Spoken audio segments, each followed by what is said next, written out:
ಭ್ರಷ್ಟಾಚಾರ ಮುಕ್ತ ಕರ್ನಾಟಕ ಬಸವಣ್ಣವರ ಕಲ್ಯಾಣ ಕರ್ನಾಟಕ ಸರ್ವೋದಯ ಕರ್ನಾಟಕ ಕರ್ನಾಟಕ ರಾಷ್ಟ್ರ ಸಮಿತಿ ಪಕ್ಷಕ್ಕೆ ಕೆಆರ್ಎಸ್ ಪಕ್ಷಕ್ಕೆ ರವಿಕೃಷ್ಣ ರೆಡ್ಡಿ ಅವರಿಗೆ ಬಂಧುಗಳೇ ನಮಸ್ಕಾರ. ಇವತ್ತಿನಲ್ಲಿ ನಾವು ಸಿಹಿನ ಹಂಚಿ ಸಂಭ್ರಮಾಚರಣೆ ಮಾಡ್ತಾ ಇದ್ದೀವಿ. ನಿಮ್ಗೆ ಗೊತ್ತಾಗಿರುತ್ತೆ ಈಗಾಗಲೇ ನಾವು ಯಾಕೆ ಮಾಡ್ತಾ ಇದೀವಿ ಈಗ. ಭ್ರಷ್ಟ ಸಚಿವ ನಾಗೇಂದ್ರ, ಕಳ್ಳ ಸಚಿವ ನಾಗೇಂದ್ರ, ದುಷ್ಟ ಸಚಿವ ನಾಗೇಂದ್ರ. ದುಷ್ಟ ಯಾಕೆಂದ್ರೆ ಅವನನ್ನ ಆಯ್ಕೆ ಮಾಡಿ ಅವನನ್ನ ನಾಯಕನಾಗಿ ಮಾಡೋದ್ರಿಂದ ಜನರಿಗೆ ದ್ರೋಹ ಬಗ್ಗಂತ ಜನದ್ರೋಹಿ ಸಚಿವ ನಾಗೇಂದ್ರ ಇವತ್ತು ತೊಲಗಿದ್ದಾನೆ. ಕರ್ನಾಟಕದ ಸರ್ಕಾರದಿಂದ ತೊಲಗಿದ್ದಾನೆ. ಅವನನ್ನ ರಾಜ್ಯದಿಂದನೇ ತೊಲಗಿಸ್ತೀವಿ ನಾವು ಇಂತಹ ಭ್ರಷ್ಟರನ್ನ. ಇವತ್ತು ಕೆಆರ್ಎಸ್ ಪಕ್ಷದ ಹೋರಾಟ ನಾವು ಏನ್ ಮಾಡಿದೀವಿ ನಿರಂತರವಾಗಿ, ಅದು ಇವತ್ತು ಯಶಸ್ವಿಯಾಗಿದೆ ಬಂಧುಗಳೇ. ಕೆಆರ್ಎಸ್ ಪಕ್ಷ ಇರುವವರೆಗೂ ಕೂಡ ಇಂತಹ ಭ್ರಷ್ಟರನ್ನ ನಾವು ಮೇಲ್ ಬರೋದಕ್ಕೆ ಬಿಡೋದಿಲ್ಲ. ನಿಮ್ಮನ್ನೆಲ್ಲ ಆಡಳಿತ ಮಾಡೋದಕ್ಕೆ ನಾವು ಬಿಡೋದಿಲ್ಲ. ನಾವು ಇವರ ಎಡೆಮೂರಿ ಕಟ್ತೀವಿ ಅನ್ನೋದಕ್ಕೆ ಇದು ದೊಡ್ಡ ಸಾಕ್ಷಿ.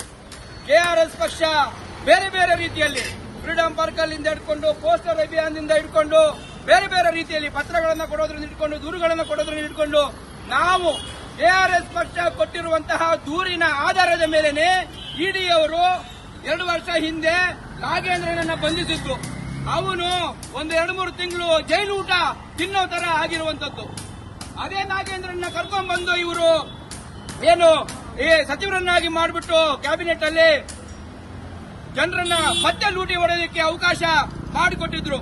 ಅದನ್ನ ನಾವು ಪ್ರತಿ ದಿನ ಮೊದಲನೇ ದಿನದಿಂದ ನಾವು ಇದನ್ನ ಪ್ರತಿಭಟಿಸಿ ನಿರಂತರವಾಗಿ ಅದ್ರ ಬಗ್ಗೆ ಜಾಗೃತಿನ ಮೂಡಿಸಿದ ಕಾರಣಕ್ಕೆ ಇವತ್ತು ನಾಗೇಂದ್ರ ತೊಲಗಿದ್ದಾನೆ.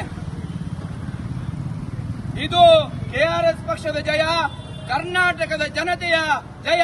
ನೀವೆಲ್ಲ ಕೆಆರ್ಎಸ್ ಪಕ್ಷದ ಮೇಲೆ ಇಟ್ಟಿರುವಂತಹ ಭರವಸೆಯನ್ನ ನಾವು ಕೆಆರ್ಎಸ್ ಪಕ್ಷದವರು ಇವತ್ತು ನಾವು ಸಾಬೀತು ಮಾಡ್ತಾ ಇದ್ದೀವಿ. ನೀವೆಲ್ಲ ನಮ್ಮ ಕೆಆರ್ಎಸ್ ಪಕ್ಷವನ್ನು ಬೆಂಬಲಿಸಬೇಕು ಅಂತ ನಾನು ಈ ಮೂಲಕ ಕೇಳ್ಕೊತೀನಿ. ಇವಾಗ ಇದ್ರ ಬಗ್ಗೆ ಹೆಚ್ಚಿನದಾಗಿ ನಮ್ಮ ರಾಜ್ಯ ಕಾರ್ಯಾಧ್ಯಕ್ಷರು ರಘು ಜಾನಗಿರಿ ಅವರು ಒಂದೆರಡು ಮಾತನ್ನು ಹೇಳಬೇಕು ಅಂತ ನಾನು ಕೇಳ್ಕೊತೀನಿ.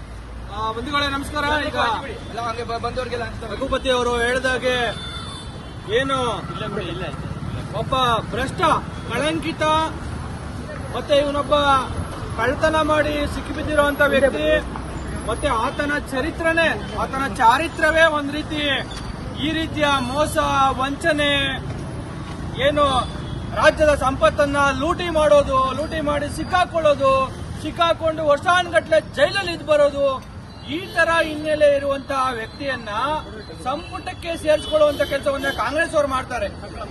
ಆ ನಂತರ ನಮ್ ಕಡೆ ಹೇಳ್ತಾರಲ್ಲ ಗಾದೆ, ಕಲ್ತಿದ್ ಬಿಡು ಕಳ್ಳ ಅಂತ ಅಂದ್ರೆ ಏನು ಅದೆಲ್ಲ ಹೋಗಿ ಏನೋ ನಡ್ಮಣ್ಣಲ್ಲಿ ಉಡ್ಮಣ್ಣು ಉಯ್ಕೊಳ್ಳ ಅಂತ ಹೇಳಿ ನದಿ ನೀರಲ್ಲಿ ಏನೋ ಹೇಳ್ತಾರ ಅದ್ರ ಗಾದೆ. ಆ ತರಕ್ಕೆ ಇವನು ಕಲ್ತಿರೋದನ್ನ ಹೆಂಗ್ ಬಿಡ್ತಾನೆ. ಮತ್ತೆ ಇಲ್ಲಿ ಬಂದು ಮಹರ್ಷಿ ವಾಲ್ಮೀಕಿ ಅಭಿವೃದ್ಧಿ ನಿಗಮದಲ್ಲಿದ್ದಂತ ಸುಮಾರು 100 ಕೋಟಿ ರೂಪಾಯಿಗಳನ್ನ ವ್ಯವಸ್ಥಿತವಾಗಿ ಮತ್ತೆ ಅದನ್ನ ಏನು ಕ್ರಿಮಿನಲ್ಗಳು ಯಾವ ರೀತಿಯಾಗಿ ಮಾಡ್ತಾರೆ ಆ ರೀತಿಯಾಗಿ ಅದನ್ನ ಲೂಟಿ ಮಾಡಿದಂತಹ ವ್ಯಕ್ತಿಯನ್ನ ಜನ ಚೀತು ಅಂತ ಉಗಿದು ಇಡಿ, ಎಸ್ಐಟಿ, ಸಿಬಿಐ ಇಂತಹ ಸಂಸ್ಥೆಗಳು ಏನು ಇನ್ವೆಸ್ಟಿಗೇಷನ್ ಸಂಸ್ಥೆಗಳು ಈತ ಒಬ್ಬ ಕಳ್ಳ ನಟೋರಿಯಸ್, ಹೌದು ಇವನೇ ಸೂತ್ರಧಾರಿ ಎಲ್ಲ ಹಗರಣಕ್ಕೆ ಅಂತ ಹೇಳಿ ತನಿಖೆಯಲ್ಲಿ ಚಾರ್ಜ್ ಶೀಟ್ ಹಾಕಿರುವಂತಹ ವ್ಯಕ್ತಿಯನ್ನ ಮತ್ತೆ ಇವರು ಸಂಪುಟಕ್ಕೆ ತೆಗೆದುಕೊತಾರೆ ಅಂತ ಅಂದ್ರೆ ಇವ್ರಿಗೆ ಕಾಂಗ್ರೆಸ್ ಅವರಿಗೆ ಏನು ಹೇಳಬೇಕು? ಮಾನ ಮರ್ಯಾದೆ ಇರುವಂತಹ ಪಕ್ಷ ಏನಾದ್ರು ಇವ್ರದ್ದು ಕಾಂಗ್ರೆಸ್ ಪಕ್ಷನ? ಜನ ಚೀಟು ಅಂತ ಉಗಿದ್ರು. ಯಾರಿಗೆ ಇನ್ನು ಮೋಸ ಮಾಡಿದ್ದು? ಸ್ವಾಮಿ ದಲಿತರ ಉದ್ಧಾರವನ್ನ ಮಾಡ್ತೀವಿ ಅಂತ ಹೇಳ್ಕೊಂಡು ದಲಿತರ ಹೆಸರು ಹೇಳ್ಕೊಂಡು ದಲಿತರಿಗಾಗಿ ಇದ್ದಂತಹ ರಿಸರ್ವೇಶನ್ ನಲ್ಲಿ ಚುನಾವಣೆಗೆ ಸ್ಪರ್ಧಿಸಿ ಗೆದ್ದು ಬಂದು ಮತ್ತೆ ದಲಿತರ ಅಭಿವೃದ್ಧಿ ಮಾಡ್ತೀನಿ ಅಂತ ಹೇಳಿ ದಲಿತರ ದುಡ್ಡನ್ನ ಲೂಟಿ ಮಾಡಿದಂತಹ ಖತರ್ನಾಕ್ ಕಳ್ಳ ಈ ನಾಗೇಂದ್ರ. ಇಂಥ ಕಳ್ಳನನ್ನ ಲಜ್ಜೆಗೆಟ್ಟ ಕಾಂಗ್ರೆಸ್ ಪಕ್ಷ ಭ್ರಷ್ಟಾಚಾರದಲ್ಲಿ ಕೊಂಚವೂ ಲಜ್ಜೆ ಇಟ್ಟುಕೊಂಡಿಲ್ಲದಂತಹ ಕಾಂಗ್ರೆಸ್ ಪಕ್ಷ ಅವನನ್ನ ಮಂತ್ರಿ ಮಾಡುತ್ತೆ. ಕೆಆರ್ಎಸ್ ಪಕ್ಷ ಏನು ಇಂಥ ಭ್ರಷ್ಟರನ್ನ ಮಂತ್ರಿ ಮಾಡಿದಂತ ಮೊದಲನೇ ದಿನದಿಂದ ಆತ ಪ್ರಮಾಣ ವಚನ ಸ್ವೀಕರಿಸಿದ ಮೊದಲನೇ ದಿನದಿಂದ ಕೆಆರ್ಎಸ್ ಪಕ್ಷ ಈ ವಿಚಾರವಾಗಿ ಬಹಳ ಏನು ಉಗ್ರವಾಗಿ ಇದನ್ನ ಖಂಡಿಸ್ತಾ ಹೋರಾಟವನ್ನ ಪ್ರಾರಂಭಿಸಿತು. ನಾವು ಫ್ರೀಡಂ ಪಾರ್ಕ್ ನಲ್ಲಿ ಒಂದು ಬೃಹತ್ ಪ್ರತಿಭಟನೆಯನ್ನ ಮಾಡೋದ್ರ ಮುಖಾಂತರ ಹಲವಾರು ತರಹದ ಅಭಿಯಾನಗಳು, ಈ ತರಹದ ಪೋಸ್ಟರ್ ಅಭಿಯಾನಗಳು, ಸಾವಿರಾರು ಈ ತರಹದ ಪೋಸ್ಟರ್ಗಳನ್ನ ರಾಜ್ಯಾದ್ಯಂತ ಅಂಟಿಸುವುದರ ಮುಖಾಂತರ ಕಾಂಗ್ರೆಸ್ ಪಕ್ಷದ ಗನಂದಾರಿ ಕೆಲಸ ಏನಿದೆ, ಕಾಂಗ್ರೆಸ್ ಪಕ್ಷ ಯಾವ ರೀತಿಯಾಗಿ ಭ್ರಷ್ಟರನ್ನ, ಕಳ್ಳರನ್ನ, ಸುಲಿಗೆಕೋರರನ್ನ, ವಂಚಕರನ್ನ ಇವತ್ತು ಪೋಷಣೆ ಮಾಡ್ತಾ ಇದೆ, ಬೆಂಬಲಿಸ್ತಾ ಇದೆ, ಎಂತೆಂಟವ್ರಿಗೆ ಸಂಪುಟದಲ್ಲಿ ಅವಕಾಶವನ್ನ ಕೊಟ್ಟಿದೆ ಅನ್ನೋದನ್ನ ರಾಜ್ಯದ ಜನರ ಮುಂದೆ ಇರ್ತಕ್ಕಂಥ ಕೆಲಸವನ್ನ ಕೆಆರ್ಎಸ್ ಪಕ್ಷ ಮಾಡ್ತಾ ಬಂತು. ಈಗ ಪಾಪ ನೋಡಿ, ಇವ್ರು ಯಾರು ಕೆಆರ್ಎಸ್ ಅವರು ಹೇಳ್ತಾರೆ, ಇವ್ರು ಹೇಳಿದಕ್ಕೆ ಏನು ರಾಜೀನಾಮೆ ತಗೊಂಡ್ಬಿಡ್ಬೇಕಾ, ನಮ್ಗೆ ಸುಟ್ಕೇಸ್ ಕೊಟ್ಟಿಲ್ವಾ, ನಮ್ಗೆ ಹಣ ಕೊಟ್ಟಿಲ್ವಾ, ಹಣ ಯಾರು ಕೊಡ್ತಾರೋ ನಾವು ಅವ್ರಿಗೆ ಏನು ಕ್ಯಾಬಿನೆಟ್ ನ ಮಾರ್ತೀವಿ ಅಂತ. ಕಾಂಗ್ರೆಸ್ ಪಕ್ಷದ ಹೈಕಮಾಂಡ್ಗಳು ಅಕ್ಷರಶಃ ನಾಗೇಂದ್ರನಿಗೆ ಸಚಿವ ಸ್ಥಾನವನ್ನ ಮಾರಾಟ ಮಾಡಿದ್ರು. ಹೌದು, ನಾವು ಹಂಗೆ ಭಾವಿಸ್ಕೋಬೇಕಾಗುತ್ತೆ. ಇಲ್ಲ ಅಂತ ಅಂದ್ರೆ ನೀವು ಯಾವ ಅರ್ಹತೆ ಯೋಗ್ಯತೆ ಮೇಲೆ ಅವನಿಗೆ ನೀವು ಮಂತ್ರಿ ಮಾಡ್ತೀರಿ?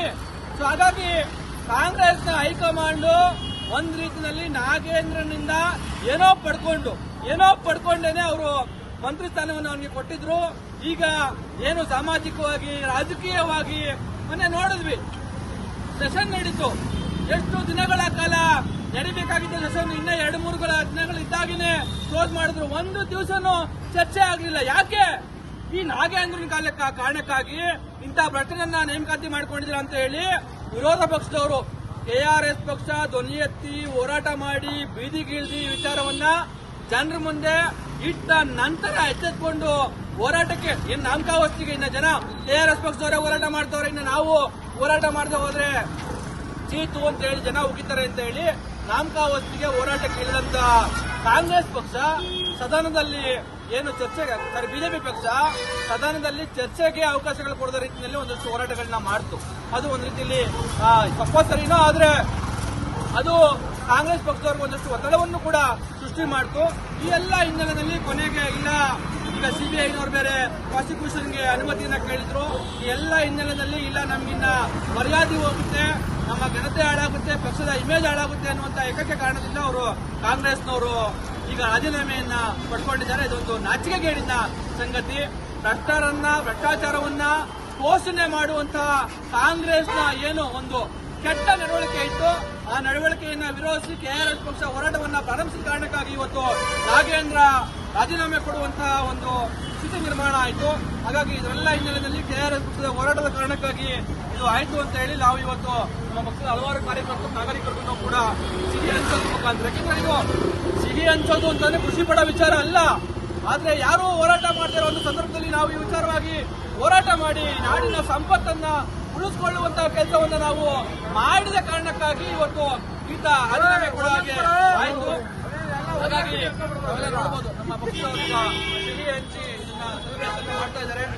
ಅಲ್ಲೇ ಮುಂದೆ ಹೋಗಿ ಇನ್ನೊಂದಷ್ಟು ಜನರಿಗೆ ಹಂಗೆ ಹಂಚ್ತಾ ಅಲ್ಲೆಲ್ಲ ಹಂಚಿ ಅವ್ರ ಕೈ ಕೊಡಬೇಡಿ.